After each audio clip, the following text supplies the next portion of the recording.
विद्यार्थी मित्रांनो, नमस्कार. या अगोदरच्या तासिकेमध्ये आपण सभासदांची जी बखर आहे त्या बखरीच्या अनुषंगानं चर्चा केली.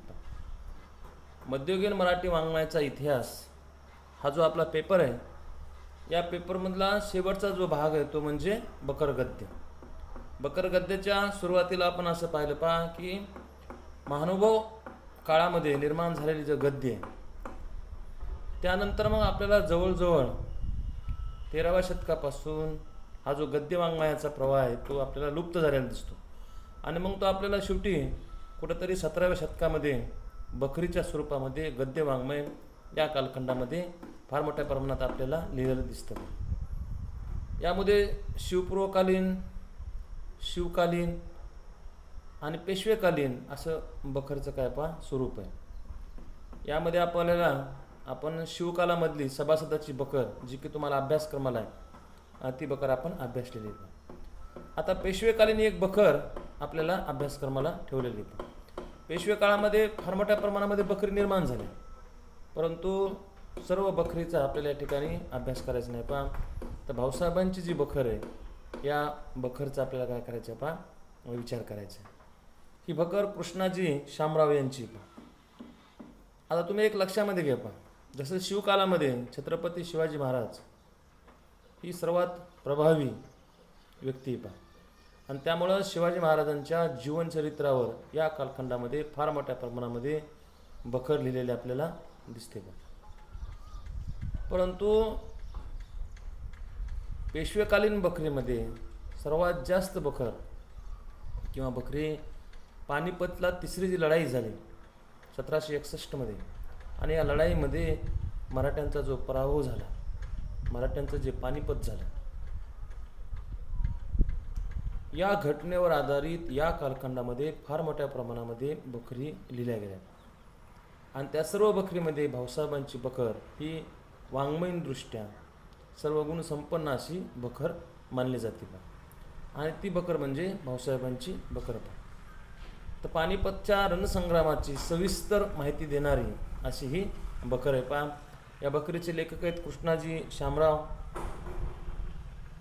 त्या बखरीचं वैशिष्ट्य असं आहे की पानिपतच्या रणसंग्रामाचा सविस्तर वृत्तांत देणारी, त्याचबरोबर वाङ्मयीन गुणांनी परिपूर्ण असणारी अशी ही बखर आहे. पानिपतच्या लढाईनंतर 2 वर्षांनी ही बखर लिहिली असावी असं अभ्यासकांचं मत आहे. बखरीमधील भाऊसाहेब मृत्यू पावले हे कोणी ऐकले नाही व पाहिले नाही, भगवंत इच्छे करून त्या कहरातून पार पाडून वाचून हर एक कोटे असले तरी निर्माण होतील. या वाक्यावरून लक्षात घ्या ही बखर पानिपतच्या लढाईनंतर लवकरच लिहिली असावी असं अभ्यासकांचं मत आहे. तर कृष्णाजी शामराव हे त्यांचे काय लेखक आहेत. आता या बखरीमध्ये ज्यावेळेस आपण या बखरीचा अभ्यास करतो त्यावेळेस आपल्या असं लक्षामध्ये येतं की पानिपतच्या युद्धाने या बखरीचा 2/3 भाग व्यापलेला आहे. आणि उरलेला 1/3 भागामध्ये पानिपत पूर्व या पानिपत युद्धपूर्व मराठ्यांच्या राजकारणाचे वृत्त आहे. ऐतिहासिक घटनांची हकीकत लेखकाला जशी माहिती तशी त्याने या बखरीमध्ये दिलेली आपल्याला दिसते. परंतु काही ठिकाणी ऐतिहासिक घटना विश्वसनीय मानणे देखील कठीण दिसतं, कारण त्यामध्ये आपल्याला कालविपर्यास स्थलविपर्यासाचे दोष या बखरीमध्ये दिसतात. असं जरी असलं तरी ही जी बखर आहे ही बखर अतिशय महत्त्वपूर्ण असणारी अशी बखर आहे.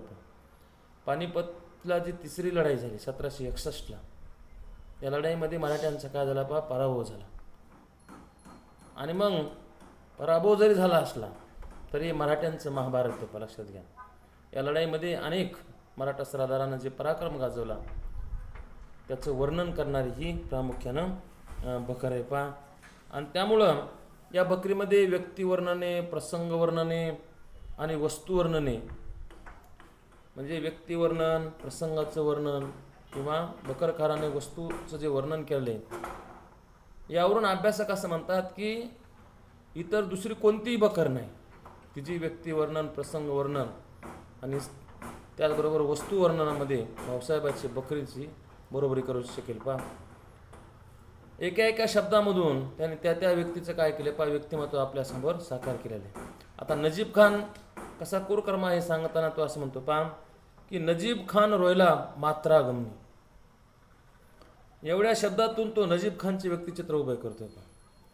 त्याचबरोबर ईश्वरे यश दिले तरी उत्तम, नाहीतरी पुन्हा तुमची आमची भेट स्वर्गी होईल, असे निर्वानिर्वीचे उद्गार पत्नीजवळ काढून युद्धात जिद्दीने उतरणारे बळवंतराव मेहेंदळे.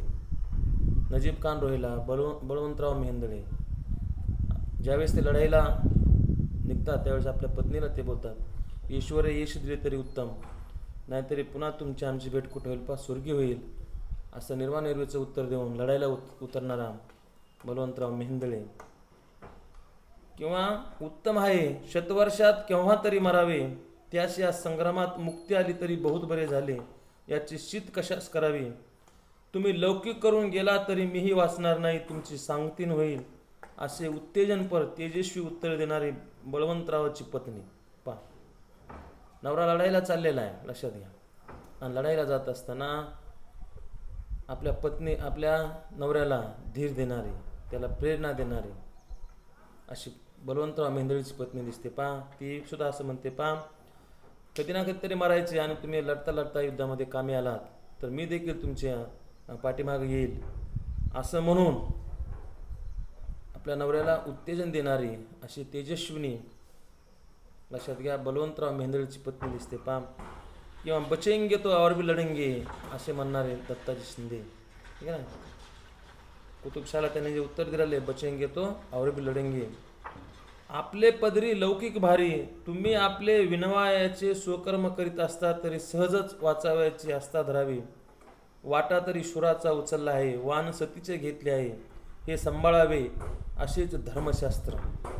असं म्हणून मल्हारराव होळकरांना त्यांच्या कर्तव्याची जाणीव करून देणारी गौतमबाई हे जे पात्र आहे त्या बकरीमधले ते अतिशय त्यांनी जिवंतपणे रेखाटण्याचा काय केलाय पा प्रयत्न केलेला आपल्याला दिसून येतो. पा अशी कितीतरी व्यक्तिमत्व किंवा व्यक्तिचित्रे बकरीमध्ये कृष्णाजी शामराव यांनी रेखाटलेली. पा त्यामध्ये मग दत्ताजी शिंदे आहेत, बळवंतराव मेहेंदळे आहेत, मल्हारराव होळकर आहेत, भागीरथीबाई आहेत, गौतमबाई, बळवंतराव मेहेंदळ्यांची पत्नी, ही सारी व्यक्तिचित्रे अतिशय प्रभावीपणे काय केलं पा बकरकारांनी रेखाटलेली आहेत. पा त्यांच्या विचारांना आणि वक्तव्याला तेजस्वी कर्तृत्वाची उदात्त अशा जीवननिष्ठेची धार आहे.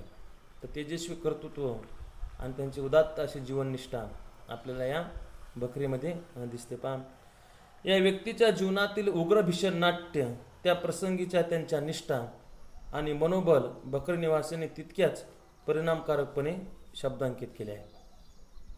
तितक्याच परिणामकारकपणे बकरकारांनी काय केले पा ते व्यक्तिरेखा अतिशय प्रभावीपणे या बकरीमध्ये रेखाटलेली. पा लक्षात घ्या, पानिपतला तिसरी जी लढाई झाली मराठे आणि अब्दुल अली दुरानी यांच्यामध्ये लक्षात घ्या, आणि या लढाईमध्ये मराठ्यांचा काय झाला पा पराभव झालेला आहे. मराठी सत्तेचा ऱ्हास तिथूनच सुरू झालेला आहे. पा नंतर आपल्याला असं दिसतं पा की नंतर मग इंग्रजांचा अंमल आपल्याला या ठिकाणी सुरू झालेला दिसून येतो. पा आता एक काळ दिल्लीच्या तख्तावर कुणाला बसावं एवढं ताकद मराठ्यांची वाढली होती, आणि त्यामुळं उत्तरेकडील त्यांची जी मोहीम आहे ती मोहीम यशस्वी झालेली, आणि शेवटी त्यांनी दिल्लीपर्यंत धडक मारली आहे लक्षात घ्या. आणि हरियाणामध्ये असताना चौकडून मराठी सैन्य घेरले जाते, आणि त्या ठिकाणी मग आपल्याला असं दिसतं पा ही फार मोठी लढाई झालेली पानिपतला, आणि त्या ठिकाणी काय झालं पा मराठ्यांचा पराभव झाला. पराभव जरी झाला असला तरी या बकरीमध्ये बकरकारांनी ज्या सरदारांनी मग भागीरथीबाई असतील, बळवंतराव मेहेंदळे असतील, मल्हारराव होळकर असतील, जनकोजी शिंदे, दत्ताजी शिंदे, सदाशिवराव भाऊ यांनी जो पराक्रम केला, यांनी जे आपल्या जीवाची बाजी लावून लढण्याचा जो प्रयत्न केला, त्यामध्ये त्यांना अपयश जरी आलं असलं तरी त्यांनी दिलेला जो संघर्ष आहे, त्यांनी दाखवलेले जे शौर्य आहे, त्यांनी दाखवलेला जो पराक्रम आहे त्याला तोड नाही. पण त्यामुळे मग आपल्याला भाऊसाहेबाच्या बकरीवर बखरीमध्ये या सगळ्या व्यक्तींचं व्यक्तिचित्र अतिशय प्रभावीपणे रेखाटलेलं कृष्णाजी शामराव यांनी दिसतं पहा. आता या बकरीमधील बकरकारांनी तो प्रसंग, ती घटना अतिशय उत्कटपणे रेखाटलेली पहा. त्याच्यामध्ये मग भाऊसाहेबांनी पैशासाठी दिल्लीचे छत पाडणे किंवा पती निधनामुळे राव तुम्ही आम्हावर का रुसला, आमच्या हातचा विडा का घेतला नाही, ईश्वरी आम्हास एवढे निर्वाण का दाखविले, अशा शोक करीत आप्पारावला आपल्या मुलाला भाऊसाहेबाच्या ओटीत टाकून बळवंतरावाची पत्नी सती जातो तो प्रसंग. असे कितीतरी प्रसंग आहेत की ज्या प्रसंगामध्ये जीवनाचं उग्र भीषण नाट्य या ठिकाणी दिसते पहा. बळवंतराव मेंदळे वारल्यानंतर सती जाणारी त्यांची जी पत्नी आहे ती अशी म्हणते की राव तुम्ही आमच्यावर का रुसला, आमच्या हातचा विडा का घेतला नाही, असं म्हणून आपल्या मुलाला दुसऱ्याच्या ओटीमध्ये टाकून सती जाणारी बळवंतरावची पत्नी असेल किंवा विश्वासरावांचा मृत्यू, मराठ्यांची कत्तल व त्यांचा पळ, दत्ताजींच्या मृत्यूनंतर बाई काका कुठे आहेत असा शोकाकुल प्रश्न विचारून धीर सोडणाऱ्या जनकोजीला पती निधनाचे दुःख घोटून बाबा तू रडतोस काय, जयाजी शिंदे यांच्या पोटी चौघी लेकी झाल्या, तशीच तू एक झाली असती तर आणखी एक जावा येता, असे भागीरथीबाईनं दिलेले उत्तर पहा. लक्षात घ्या. दत्ताजी शिंदे यांचा वध झाल्यानंतर जनकोजी शिंदे काय करतात पहा, शोक करतात. त्यावेळेस दत्ताजी शिंदे यांची जी पत्नी, लक्षात घ्या, भागीरथीबाई, ती जनकोजीला स्पष्टपणे सांगते की आणखी एखादी मुलगी जर झाली असती तर तिचा जावई आम्हाला मिळाला असता, तुम्ही असं रडू नका, असं म्हणून जनकोजीला लढाईसाठी प्रवृत्त करणारी भागीरथीबाई पतिनिधनाचं दुःख विसरून जनकोजीला लढण्यासाठी ती काय करते पहा, प्रेरणा देते. असे कितीतरी प्रसंग बकरकारांनी काय केलेत पहा, जिवंतपणे या बकरीमध्ये आपल्याला साकारलेले दिसतात पहा. त्यामुळे या प्रसंगातून त्यांचा आत्मविश्वासही घडतो आणि या बकरीला कादंबरीचे स्वरूप आपोआप प्राप्त होते. तर एका एका वाक्यामधून त्यांनी काय पहा, त्या त्या व्यक्तीचं व्यक्तिमत्व आपल्यासमोर साकार करण्याचा प्रयत्न केला पहा.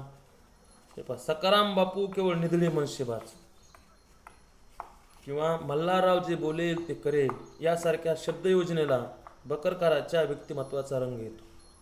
या व्यक्ती आणि प्रसंग चित्राप्रमाणेच वस्तुचित्राचे रेखाटन हा बकरकार यशस्वीपणे करू शकतो.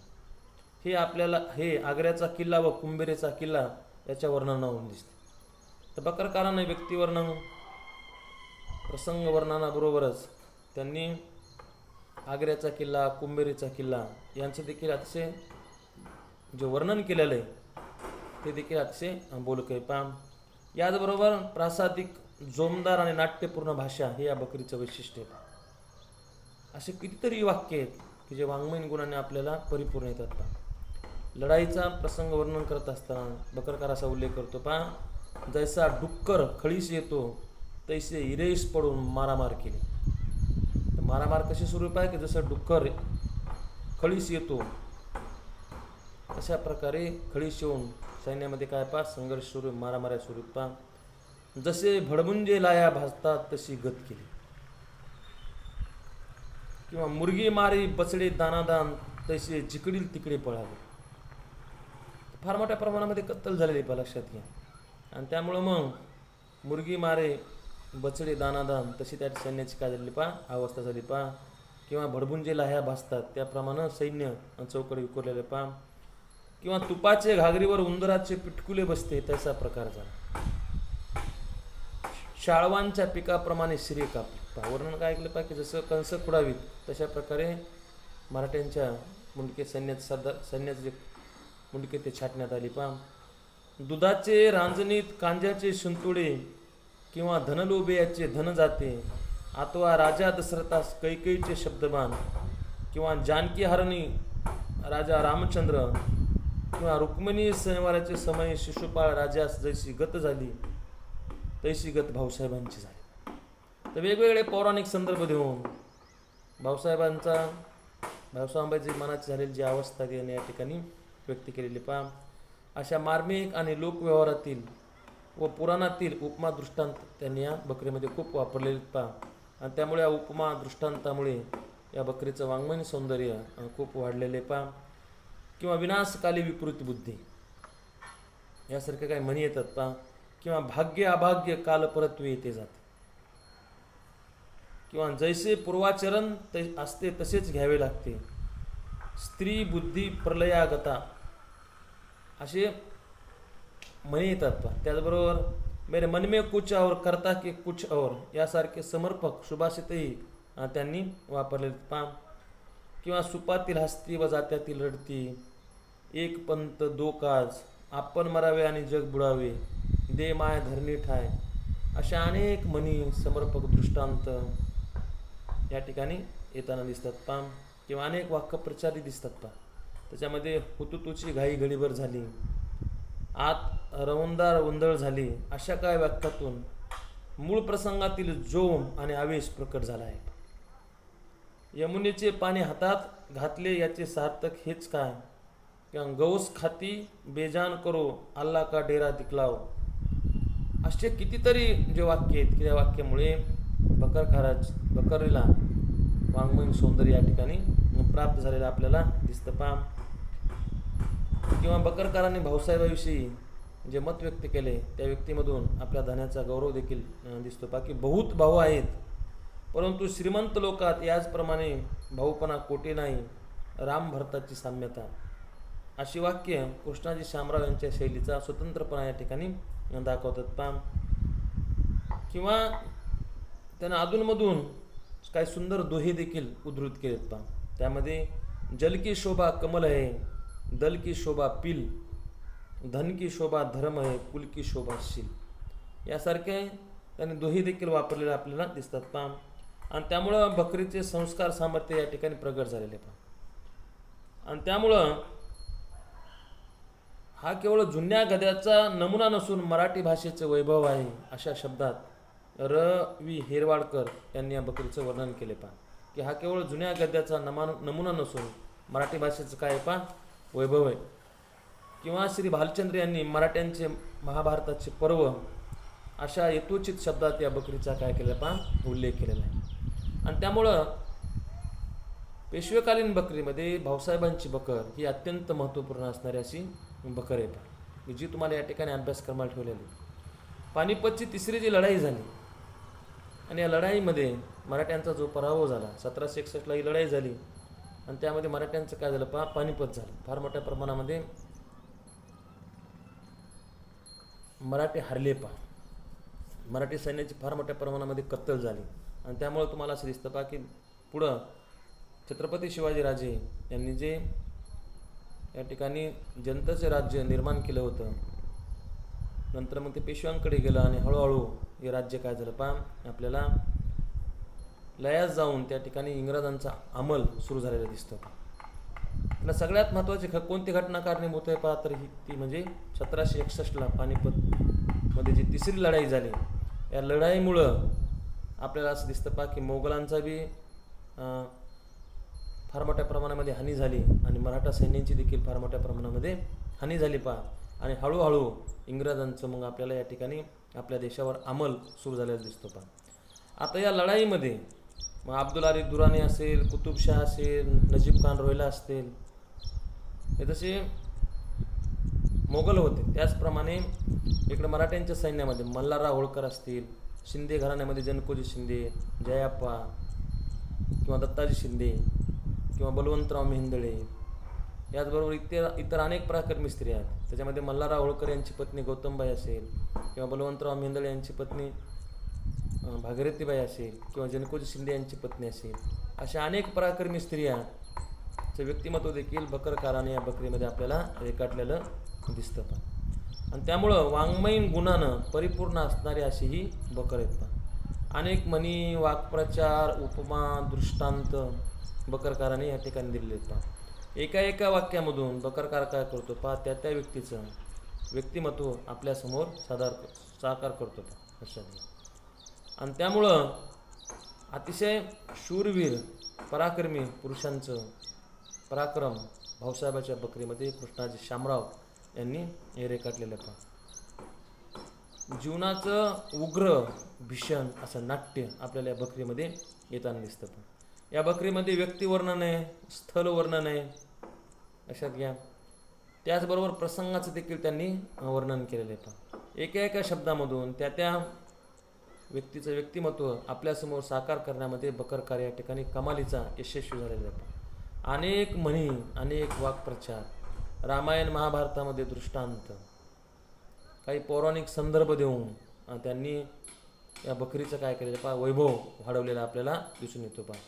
आणि त्यामुळं हे केवळ शिवकालीन किंवा पेशवेकालीन बकर वाङ्मय म्हणजे केवळ गद्य नव्हे पहा, तर ते मराठी भाषेचं वैभव आहे असं अभ्यासकांनी या बकरीविषयी किंवा बकर वाङ्मयाविषयी असं म्हटलेलं आहे पहा, की मराठी वाङ्मयाचं, मराठी भाषेचं काय पहा ते वैभव आहे. आणि त्यामुळं मराठ्यांच्या महाभारताचे पर्व असा देखील या बकरीचा काय केला जातो पहा उल्लेख केला जातो. आणि त्यामुळं आपल्याला सभासदाची बकर आणि भाऊसाहेबाची बकर, शिवकालामध्ये सभासदाची बकर आणि पेशवे कालामध्ये भाऊसाहेबांची बकर, या दोनच बकरी आपल्याला अभ्यासक्रमाला आहे. शिवकालावर 70 ते 75 जवळजवळ बकरी लिहिलेल्या आहेत, पेशवे कालावर देखील तेवढ्याच बकरीत. परंतु या दोन कालामध्ये आपल्याला फक्त दोनच बकरी अभ्यासक्रमाला आहे. शिवकालामध्ये सभासदाची बकर आणि पेशवे कालामध्ये भाऊसाहेबांची बकर. तर या दोन्ही बकरी वाङ्मयीन गुणांनी सर्वश्रेष्ठ असणाऱ्या अशा बकर आहेत. त्यामध्ये मग सभासदाची बकर देखील शिवाजी महाराजांच्या जीवनावर असून शिवाजी महाराजांच्या जीवनातले जे प्रमुख घटना आहेत, जे प्रमुख प्रसंग आहेत, त्यांनी त्या बकरीमध्ये मांडलेले आहेत. पहा भाऊसाहेबाच्या बकरीमध्ये देखील 1761च्या लढाईमध्ये, पानिपतच्या तिसऱ्या लढाईमध्ये ज्या मराठा सरदारानं पराक्रम गाजवला, मराठ्यांचा झेंडा जो आटकेपार त्यांनी नेण्याचा प्रयत्न केला, त्यांचं कर्तृत्व, त्यांचं सामर्थ्य, त्यांचं पराक्रम, त्यांचं शौर्य, त्यांच्या जीवनाचं उग्र भीषण नाट्य या बकरीमध्ये त्यांनी काय केलेलं पहा रेखाटलेले आहे. आपला जो पेपर आहे मध्ययुगीन मराठी वाङ्मयाचा इतिहास, ज्यामधला बकर गद्य या ठिकाणी संपलेलं आहे. म्हणजे मध्ययुगीन मराठी वाङ्मयाच्या इतिहासामध्ये आपल्या ह्या ज्या 6व्या सत्रासाठी जो अभ्यासक्रम आहे, तो अभ्यासक्रम या ठिकाणी पूर्णपणे संपलेला आहे. पहा मी तुम्हाला सुरुवातीच्या तासिकेमध्ये अभ्यासक्रम सांगितला आणि त्यामधले प्रत्येक घटकावर आपण या ठिकाणी व्हिडिओ दाखल केलेला आहे. त्यामध्ये सुरुवात होती संत तुकारामापासून. संत तुकारामावर आपण संत तुकारामाचं चरित्र आणि त्यांचं जे वाङ्मयीन कार्य, त्यांच्या अभंगाचं जे स्वरूप आहे, यावर जवळजवळ 4 ते 5 व्हिडिओ आपण या ठिकाणी टाकलेले. पहा संत रामदासावर आपण 2 व्हिडिओ टाकलेले आहेत. मग त्यानंतर आपल्याला दिसतं पंडिती काव्यामध्ये मुक्तेश्वर यांच्यावर 2 व्हिडिओ आहेत. पुन्हा श्रीधर, वामन पंडित, मोरोपंत यांच्यावर देखील प्रत्येकी 2 व्हिडिओ आपण टाकलेले आहेत. पहा आणि पुढं मग आपल्याला असं दिसतं पहा की शाहिरी वाङ्मयामध्ये, त्याच्यामध्ये मग हे जे शाहिरी आहेत त्याच्यामध्ये मग आनंद फंदी असेल, सगनभाऊ असतील, परसराम असेल, प्रभाकर असेल, पुनाजी बाळा यांच्यावर देखील आपण प्रत्येक एक व्हिडिओ टाकलेले पहा. आणि बकर वाङ्मयावर आपण 3 व्हिडिओच्या अनुषंगानं बकरीचं स्वरूप या ठिकाणी समजावून घेण्याचा प्रयत्न केला आहे. आपल्या परीक्षेला सुरुवात 13 तारखेपासून होते. परीक्षा कशी आहे आपण तर ऑनलाईन आहे, लक्षात घ्या. वस्तुनिष्ठ प्रश्न आहेत, तर प्रत्येक प्रकरणावर वस्तुनिष्ठ प्रश्न कसे पडतील या अनुषंगानं आपण पुढच्या तासिकेमध्ये चर्चा करू. धन्यवाद.